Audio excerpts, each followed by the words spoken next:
আল্লাহ নবী সাল্লাল্লাহু আলাইহি সাল্লাম বলছে, কিয়ামতের পূর্ব মুহূর্তে আগুনের লাল বৃষ্টি হবে,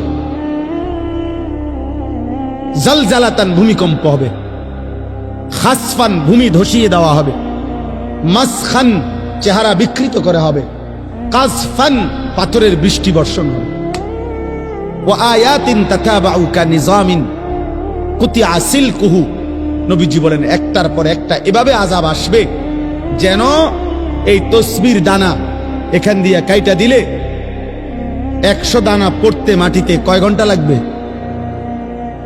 আল্লাহর নবী খোদার কসম এবং উদাহরণ দিয়ে বলছে, কানিজামিন কুতিয়া সিলকুহু, যেমন তসবির দানা মালা যেমন কেটে ফেললে সব ফুল পড়ে যায়, মালা বানাইলে সব দানা পড়ে যায় একটার পর একটা। যদি 10 মিনিট বৃষ্টি হয় তাইলে বৃষ্টির ফোঁটা যে জমিনে পড়ে এক এক ফোঁটার মাঝখানে ব্যবধান কয় মিনিট?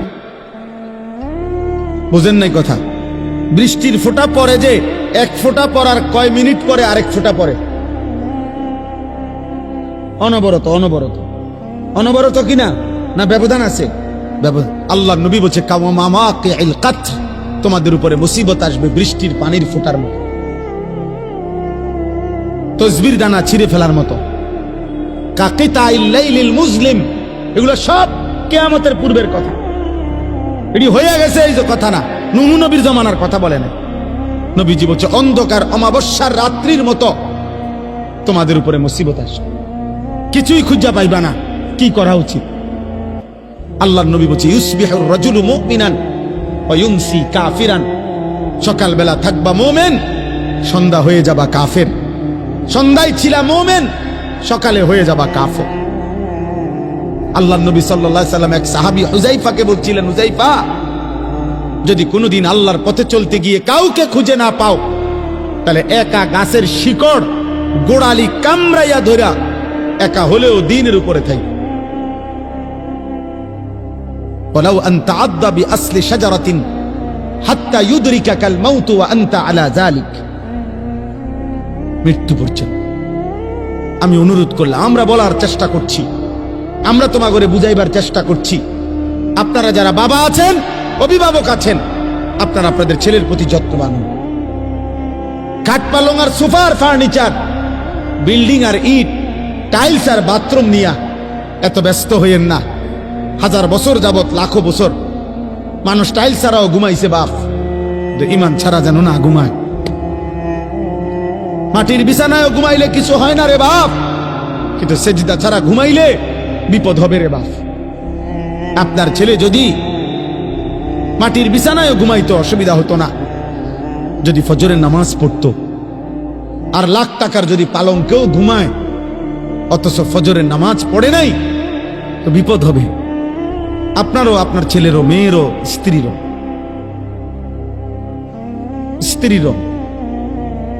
অতএব দয়া করে 2 কথা বললাম। এক, প্রিয় ভাই, তোমরা মনে রাখো বাবা, যদি আগামীর পৃথিবী নিরাপত্তা, আমাদের জানমালের নিরাপত্তা হতে হয়, আমাদের আল্লাহর সাথে সম্পর্ক ছাড়া হবে না। শুধু বাংলাদেশের একটা দল 2টা দল নিয়ে ভাবলে হবে না, সারা পৃথিবীর দিকে খেয়াল রাখতে হবে। সারা পৃথিবীর কাফের শক্তি যেই কোনো মুহূর্তে পৃথিবীর যেই কোনো অঞ্চলের মুসলমানদের উপরে আক্রমণ করার জন্য প্রস্তুত। আর একবার শুরু করলে আরেকবার ঘুরে দাঁড়াইতে কষ্ট হয়ে যায়। আজকে ৭৬ বছর যাবত ফিলিস্তিনের মুসলমান ইসরায়েলের হাতে রক্ত দিচ্ছে, এটা হলো ঐতিহাসিক তথ্য। আজকে ৬১ বছর যাবত রোহিঙ্গা মুসলমানরা বার্মার বৌদ্ধ কাফেরদের হাতে রক্ত দিচ্ছে। একদিন না একদিন। আজকে ৭৬ বছর যাবত কাশ্মীরের মুসলমান ইন্ডিয়ার বেঈমানদের হাতে রক্ত দিচ্ছে। একদিন না দোস্ত। এই জন্য একবার কাটিয়ে ফিরে গেলে আরেকবার সোজা হইয়া দাঁড়াইতে অনেক সময় লাগবে, অনেক সময়। এই জন্য এটা একটা বিষয়। আগামী প্রজন্ম নিরাপদ থাকতে হলে তোমরা নামাজ পড়তে হবে। আমার একটা কথা, একটা ছেলে কল্পনা করো, মনে করেন সবাই ভাবেন তো যে এইখানে মনে করেন যদি 10,000 সাহাবী মদিনার কল্পনা করেন নবীজির যুগটা, একটা মিনিট মনে মনে ভাবেন তো আপনারা যে আমাদের নবী সাল্লাল্লাহু আলাইহি সাল্লামের জামানায় মনে করেন 10,000 সাহাবী নবীজির সামনে বসা, কয় হাজার? তো নবীজি তাদের সামনে বসা, এটা হিসাব ধরেন তো 10,000 সাহাবীর মধ্যে গুনলে মানে 1 2 3 4 5 6 7 8 করে গুনলে তো একজন হবে 1, আরেকজন হবে 10,000, হবে না? মানে সংখ্যা হবে কিনা এরকম কথা বলে না। কিন্তু প্রশ্ন হলো এখন আমার যে এবার আমরা কল্পনা করেন তো 1 নম্বর জন মনে করেন সামনে বইছে আর 10,000 নাম্বার যার সিরিয়ালে উনি মনে করেন একদম পিছনে। তো এই 10,000 সাহাবীর সামনে কল্পনা করেন যে ফজরের নামাজ পড়তো কয়জন, কয় পার্সেন্ট? কথা বুঝছেন নি আমার? 5 ওয়াক্ত নামাজ পড়তো কয় পার্সেন্ট? কথা বলে না। হারাম থেকে বেঁচে থাকতো কয় পার্সেন্ট? হালালের উপরে চলতো কয় পার্সেন্ট? তো বিজয় তাদের হবে না, তো আমগুনি হবে। এবার আমরা এখানে হিসাব করি, এখানে আমরা যদি 1000 মানুষ হই তো এবার আমাদের হিসাব করেন, গুনেন, আমরা গুনেন ফজরের নামাজ কয় পার্সেন্ট? মোবাইলে নারী দেখে না, ছবি দেখে না, উলঙ্গ দৃশ্য দেখে না, এমন কয় পার্সেন্ট? হ্যাঁ বলে, ইনসাফ করেন। তাহলে আমাদের বিজয় আসবে কেমনে ভাই? সাহাবায়ে কেরাম হারাম থেকে বেঁচেছেন শতভাগ, আল্লাহর বন্দিগি করছেন শতভাগ।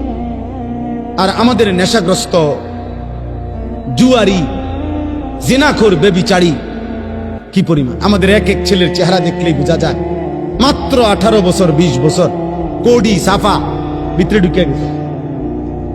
অসভ্য নারী দেখতে দেখতে, উলঙ্গ ছবি দেখতে দেখতে এই হাইওয়ান নিজের বীর্যপাত হতে হতে তার শরীরটা আর কিচ্ছু নেই। আমি যদি বাপ চাচা না থাকতো ছেলেরা, তাইলে তোম করে কইতাম, শুনাইতাম কাছে থাকা। তোমার কাছে জানে না, আমি জানি 16 বছরের ছেলের হালাত কি, 14 বছরের ছেলের হালাত কি, ক্লাস 9 ছেলের হালাত কি। অসংখ্য যুবক নওজোয়ান কিশোর মৌলানা সাহেব জিনা করতে করতে ক্লান্ত হয়ে গেছে, বেবিচার করতে করতে ক্লান্ত হয়ে গেছে। এমন ছেলেও 1000 বার চোখের পানি ফেলে আমগো কাছে দোয়া চাইছে, দোয়া চায় যে সারা রাত উলঙ্গ ছবি দেখে, যার নিজের লজ্জাস্থান নিজের হাত দ্বারা শেষ করে দিছে।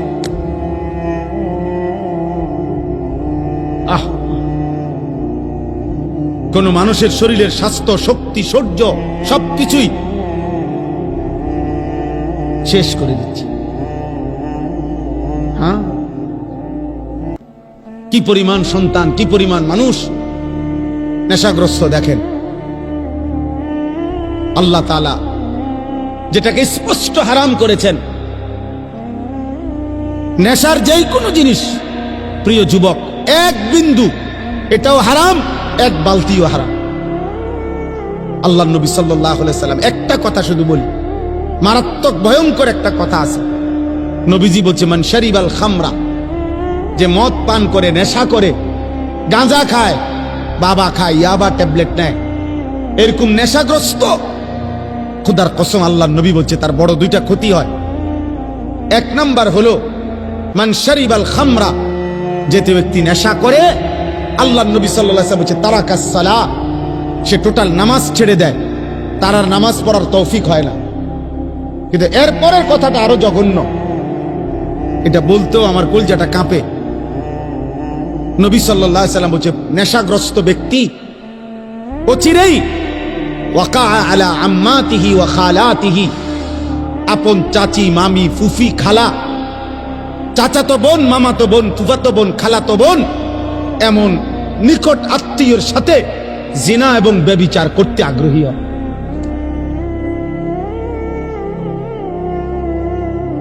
আল্লাহর কসম নবী বলছে। এজন্য যে নেশাখোর ওই জেনা করে। যে নেশা করে সে জেনাও করে, যে জিনা করে সে নেশাও করে। হ্যাঁ, যেখানে গান বাদ্য হয় সেখানে জিনা ব্যভিচার হয়, যেখানে জিনা ব্যভিচার হয় সেখানে গান বাদ্য। এই তিন জিনিস একসাথে, নেশা, নারী, গান একসাথে, এক প্যাকেজ, এক প্যাকেজ। যেখানে মদের আড্ডা সেখানে গানেরও আড্ডা, নারীরও আড্ডা। যেখানে নারীর আড্ডা সেখানে মদেরও আড্ডা, গানেরও আড্ডা। আল্লাহ আমাদেরকে হেফাজত করেন, আল্লাহ আমাদেরকে হেফাজত করেন। এই জন্য প্রিয় ছেলেরা, আমার এই শেষ তর্জমাটা শুনেন, আমার কথা শেষ। আল্লাহ তাআলা বলেন, ওয়ালাকাদ খালাকনাল ইনসানা, আল্লাহ আমাদেরকে আমাদের মৃত্যুর কথা মনে করায় দেওয়ার জন্য, মৃত্যুর কথা আল্লাহ কয়েকটা কথা বলছে। এক নম্বর, আল্লাহ বলে, শোনো, আমি আল্লাহই প্রত্যেকটা মানুষকে সৃষ্টি করেছি। এক, ওয়া না'লামু মা তুওয়াসবিসু বিহি নাফসু, আল্লাহ তাআলা বলে প্রত্যেকের অন্তরের গভীরে যত গুনাহের কুমন্ত্রণা, গুনাহের আগ্রহ আমি আল্লাহ জানি। লুকাইতে পারবা না আমার আল্লাহ থেকে, লুকানো সম্ভব? কথা বলেন না, উঠাউঠি করেন না। আর 5টা মিনিট শেষ, আমার তর্জমা বললেই শেষ। দোয়া করে যাও ভাই, ছেলেরা কষ্ট করছো, দোয়া করো, দোয়া করে যাও। এরপরে ওয়া নাহনু আকরাবু ইলাইহি মিন হাবলিল ওয়ারিদ, আল্লাহ বলে যেই রগগুলোর মাধ্যমে, শিরা উপশিরার মাধ্যমে শরীরের ভিতরে সারা দেহে রক্ত সঞ্চালন হয়, আমি আল্লাহ তোমার ওই রগ রেশা শিরা উপশিরার চাইতেও কাছে। এই 3টা জিনিস প্রথম আল্লাহ বলছে। 1, আমি তোমাকে বানিয়েছি। 2, তোমার অন্তরের গভীরে যা আছে, যা মনে হয় দিলের ভিতরে, আমি তা জানি। 3, আমার আল্লাহ বলেন তোমার গর্দান সহ সারা দেহের রগ রেশা শিরা উপশিরার চাইতেও আমি কাছে।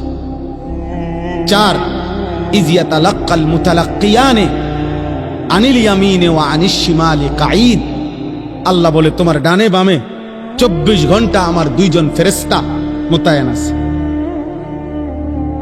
তুমি আড়াল করবা কেমন, লুকাইবা কার কাছে? 5, মা ইয়ালফিজু মিন কাউলিন ইল্লা লাদাইহি রাকিবুন আতীদ, আল্লাহ বলে তোমার জবান দিয়ে ভালো কিংবা মন্দ যা কিছু উচ্চারণ হয়, জিকির হোক, গালি হোক, ভালো হোক, মন্দ হোক, আল্লাহ তাআলা বলেন আমার একজন তৎপর চৌকান্না, একজন ফেরেশতা আলাদা তোমার জবানের প্রতিটা উচ্চারণ লিখে রাখছে। আলাদা আরেকটা ফাইল হইতেছে। এই 5টা কথা আল্লাহ বলছে যে বান্দা, 1 হলো আমি তোমাকে সৃষ্টি করেছি। 2, তোমার অন্তরের শেষ কোণায় ভিতরে যা আছে আমি তাও জানি। 3, এই মাশাআল্লাহ, দেখেন একটা মজার বিষয় হলো, এই অনুভূতি জাগলে ভালো। এই যে ওই ছেলে মোবাইল ছবি উড়াইতে চাইছিল, আরো 3-4 জন একসাথে ধমক দিছে। তার মানে ওনারা এতক্ষণের জন্য হইলো বুঝছেন যে এটা হুজুর পছন্দ করে না। মাশাআল্লাহ, আল্লাহ আপনার বরকত দান করে। সবাই একটু একটু করে কইলেও হয়, সবাই একটু একটু করে বললে হইতো। বাপ যদি চোখের 1 ফোঁটা পানি ফেলেও যদি ছেলেটাকে বলতো, বাপ তোরে কষ্ট করছে আমি ছোট্টবেলার থেকে, বাপ আদর করে করে বড় করছি রে বাপ, তুমি আমার আল্লাহর নাফরমানি করো না বাপ, তুমি নামাজ পড়ো। একজন স্বামী ইচ্ছা করলে প্রয়োজনে স্ত্রীর কাছে 1 ফোঁটা চোখের পানি ফেলেন, ফেলে বলেন, বিবি তোমারে আমি অনেক ভালোবাসি, তুমি আল্লাহর ওয়াস্তে বেপর্দা হইও না, তুমি বেনামাজি থাইকো না রে, নিয়ত করো চলো আমরা 2 জনে একসাথে নামাজ পড়ে যেন আখিরাত আমরা 2 জনেই জান্নাতি হই। হাদিসের মধ্যে আছে, জান্নাতি বান্দাকে যদি, আরে মিয়া 70,000 না, যদি 70 কোটি জান্নাতের হুরও দেওয়া হয়, তারপরেও দুনিয়ার স্ত্রী যদি জান্নাতি হইতে পারে, খোদার কসম ওই স্বামীর জন্য দুনিয়ার স্ত্রীর তৃপ্তির চাইতে সুখের চাইতে 70 কোটি হুরের সুখ বেশি হবে না। হালাল স্ত্রী যতটা আনন্দময় হবে। হ্যাঁ, কারণ সে যুদ্ধ করে কষ্ট সহ্য করে জান্নাতি হয়েছে, আর হুর তো জান্নাতেই তৈরি হয়েছে। এজন্য 70 কোটি না, 70,000 কোটি হুরের চাইতেও দুনিয়ার স্ত্রী দাম, যদি সে জান্নাতি হয়। আল্লাহ কোরআনে বলছে উদখুলুল জান্নাতা আনতুম ওয়া আজওয়াজুকুম তুহবারুন।